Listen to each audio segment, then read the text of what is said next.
ஜியோ நிறுவனத்தை தொடர்ந்து ஏர்டெல் நிறுவனமும் 249 ரூபாய் குறைந்தபட்ச மாதாந்திர திட்டத்தை நிறுத்தியுள்ளது.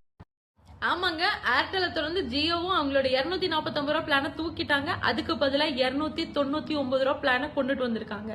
299 ரூபா பிளான பொறுத்த வரைக்கும் அதே 249 ரூபாயோட பிளானோட சேம் பெனிஃபிட் தான். ஒரு நாளைக்கு 1.5 GB டேட்டாவும் அன்லிமிட்டெட் காலும் அன்லிமிட்டெட் எஸ்எம்எஸும் அதே 28 நாளைக்கு தான்.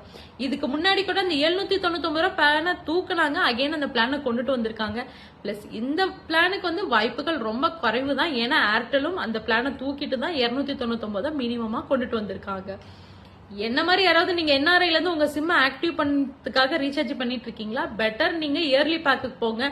ஏன்னா நான் ஏர்டெல்ல மினிமம் 4000 இயர்லி பேக் போட்டிருக்கேன். உங்களுக்கு 5 GB வந்து இன்டர்நேஷனல் ரோமிங் டேட்டாவும் 100 மினிட்ஸ் இன்டர்நேஷனல் ரோமிங் கால்ஸும் கிடைக்குது. அது இல்லாம நீங்க டொமஸ்டிக் இந்தியா போகும்போது அன்லிமிட்டெட் காலும் அன்லிமிட்டெட் எஸ்எம்எஸும் இருக்கும். யாராவது என்ன மாதிரியே பிஎஸ்என்எல்ஏ பெட்டர்ன்னு நினைக்கிறீங்களா? அப்ப லைக் அண்ட் சப்ஸ்கிரைப் பண்ணிக்கோங்க. Happy life.